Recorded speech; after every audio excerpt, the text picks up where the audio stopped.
لینٹ کے سیزن میں ہم راکھ کے بدھ سے یہ سیکھ رہے ہیں کہ روزے کے معنی اور روزے کی طوالت، روزے کے ایام کس طرح مقرر ہوئے اور حقیقی روزہ کیا ہے۔ آج بھی ہم اسی متعلق سیکھیں گے اور آج کا عنوان ہے توبہ اور روزہ۔ سب سے پہلے ہم یہ دیکھیں گے کہ توبہ کا لفظ جو ہے یہ بائبل مقدس میں کس طور سے بیان کیا گیا ہے اور اس کا کیا معنی ہے۔ توبہ کے لیے عبرانی زبان میں 2 الفاظ استعمال ہوئے ہیں، مختلف جگہوں پر ہم ساتھ ساتھ دیکھیں گے۔ اپنی بائبل پر دھیان رکھیے گا تاکہ ہم ان معنی کو سمجھ سکیں۔ پہلا لفظ جو بائبل میں استعمال ہوا ہے عبرانی لفظ ہے وہ نہام، اور اس کا مطلب ہے پشیمانی یا ندامت یا پچھتاوا، اور توبہ کرنا سے مراد ہے باز آنا یا رجوع لانا۔ اور اس لفظ کا استعمال ہے ہم دیکھتے ہیں خروج کی کتاب کے 13ویں باب کی 17 آیت میں۔ وہاں پر خدا بنی اسرائیل کو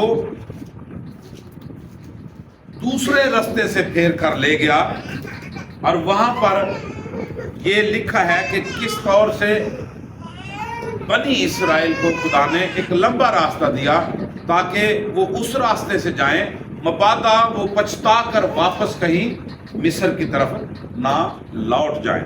ذرا پڑھیے گا۔ اور جب فرعون نے ان لوگوں کو جانے کی اجازت دے دی تو خدا ان کو فلسطینیوں کے ملک کے راستہ سے نہیں لے گیا، اگرچہ ادھر سے نزدیک پڑتا ہے، کیونکہ خدا نے کہا ایسا نہ ہو کہ یہ لوگ لڑائی بھڑائی دیکھ کر پچھتانے لگے اور مصر کو لوٹ جائیں۔ یہ لوگ لڑائی بھڑائی دیکھ کر پچھتانے لگے اور واپس مصر کو لوٹ جائیں۔ اور یہاں پر جو لفظ استعمال ہوا ہے وہی لفظ توبہ کے لیے بھی ہے، وہی لفظ واپس مڑنے کے لیے ہے، اور وہی لفظ ہے اپنے راستے کو تبدیل کرنے کے لیے۔ اور دوسرا لفظ جو استعمال ہوا ہے وہ ہے شوب، اور یہ لفظ 78 زبور اس کی 34ویں آیت، اور اس کا مطلب بھی ہے واپس آنا، یعنی گناہ کی طرف سے ہٹ کر خدا کی طرف چلے جانا یا لوٹ آنا، اور پھر اپنے سارے دل، اپنی ساری جان، اپنی ساری عقل سے خدا کی طرف لوٹ آنا یا مراجعت کرنا۔ تو یہ عہد عتیق میں مختلف جگہوں پر یہ الفاظ استعمال ہوئے ہیں اور مختلف معنوں میں ان کا ترجمہ کیا گیا ہے، لیکن حقیقی جو عبرانی مفہوم ہے یا عبرانی متن ہے اس میں یہ مختلف جگہوں پر استعمال ہوئے ہیں یہ الفاظ۔ اور عہد جدید میں جو لفظ استعمال ہوا ہے ہا میٹانویا، ہا میٹانویا۔ عہد جدید میں توبہ کے لیے جو لفظ استعمال ہوا ہے اس کے لغوی مطلب اور مفہوم ہے تبدیلی روش یا تبدیلی نیت، کیونکہ نیت ہی ایک ایسی صفت ہے جس کے ذریعے ہم ایک حکم سے نکل کر دوسرے حکم میں چلے جاتے ہیں۔ اگر ہماری نیت ٹھیک نہیں ہوگی، نیت خراب ہوگی، نیت تبدیل نہیں ہوگی، تو ہم جتنی مرضی توبہ کر لیں وہ توبہ خدا کے حضور تو قابل قبول نہیں ہے۔ ہم یہاں کی عدالتوں میں تو جھوٹا اسٹامپ جمع کروا سکتے ہیں، اگر ہماری نیت تبدیل نہیں ہوتی تو خدا کے حضور ہماری کوئی سنوائی نہیں ہے۔ نیت کی وجہ سے ہماری سمت چینج ہو جاتی ہے، ہماری سمت کے ساتھ ساتھ جب ہماری عقل تبدیل ہوتی ہے، ہماری روش تبدیل ہوتی ہے، تو پھر حقیقی معنوں میں ہم توبہ کی طرف جاتے ہیں۔ ہماری جو نیت ہے اس کی ملانے تباہ خدا کی ذات کی طرف جب مڑتی ہے تو پھر ہماری حقیقی توبہ بھی ہمارے سامنے ہوتی ہے، لوگوں کے سامنے ہوتی ہے۔ لوگ پھر یہ گواہی دیتے ہیں کہ واقعہ ہی اس بندے نے توبہ کر لیا، نہیں تو یہ کہتے ہیں یہ نے تو توبہ کی تھی۔ اصل میں یہ اس نے توبہ نہیں کی. یہ کیسی توبہ ہے؟ اس کے کام تو وہی ہیں. یہ تو اسی روش کو اختیار کیے ہوئے ہے جس روش پر یہ پہلے چلتا تھا. اب کی توبہ نے اس کو کوئی فائدہ نہیں دیا ہے. یہ محض دکھاوا ہے. سو حقیقی جو توبہ ہے وہ یہ ہے کہ پچھتا کر اپنی نیت کو تبدیل کر کے خدا کی سمت میں مڑ جانا، خلوص دل سے اس کا اظہار بھی کرنا، اور حلفاً یا قسماً خدا کے حضور گناہ کو ترک کر کے اقرار کرنا کہ میں نے گناہ کو ترک کر دیا. اس سے ہوتا کیا ہے کہ ہر قسم کے بدی کا سد باب ہو جاتا ہے، اس کا کلا کما ہو جاتا ہے ہماری زندگی میں. اور جب ہماری زندگی سے اس کا کلا کما ہو جاتا ہے تو پھر یہ توبہ جو ہے ایک خوشخبری کے مترادف لفظ بن جاتا ہے. کیونکہ ہم گناہوں کو خیر باد اور الوداع کہہ کر خدا کی طرف رجوع ہوتے ہیں، رجعت کرتے ہیں. توبہ کا مطلب ہے کہ خدا کی طرف رجوع کرنا. توبہ کرنا معصیت یعنی گناہ کی راہ چھوڑ کر خدا سے اپنی نسبت کو درست کرنا. توبہ میں آدمی ضلالت کا راستہ چھوڑ کر جلالت کے راستے پر چلتا ہے. لیکن اگر ہماری زندگی میں ضلالت کا راستہ ہی رہے تو پھر جلالت کبھی نہیں آ سکتی. پشیمانی اور ندامت ہی توبہ ہے. جب انسان کہہ اٹھتا ہے کہ ہائے میں کیسا کمبخت ہوں. پولس رسول نے بھی جب توبہ کی تو یہی الفاظ کہے میں کیسا کمبخت ہوں. اور پھر اس نے کہا کہ جتنے بھی گناہگار ہیں ان سب سے بڑا گناہگار ہے. تو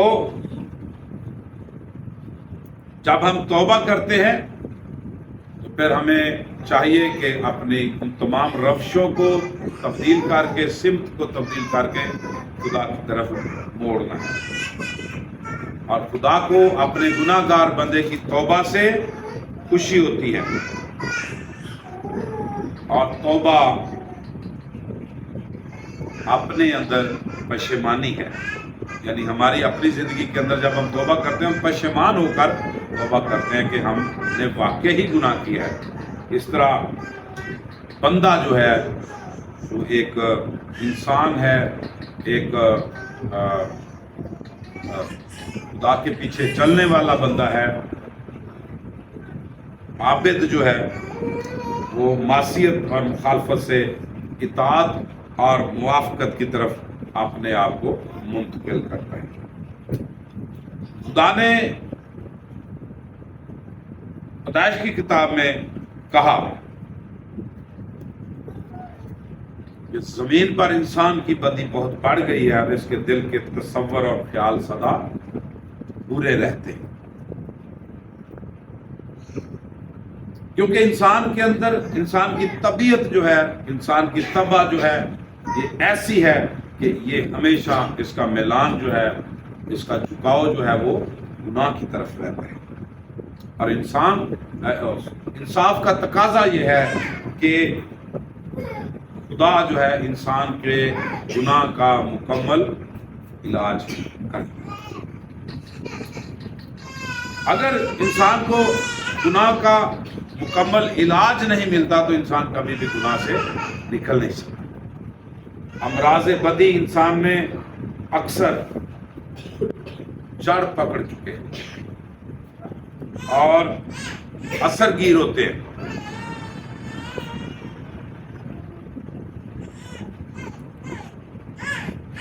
گناہ جو ہے وہ امراض المرض ہے، ام الامراض ہے. ام الامراض، تمام مرضوں کی ماں جو ہے وہ گناہ ہے. اور اس کا جو تریاق اور مجرب نسخہ ہے وہ صرف توبہ ہے کہ ہم اپنی نیت کو خدا کی طرف مائل کریں. توبہ ہماری صحیح مسلسل یا تگ و تازہ، یعنی ہم جو بار بار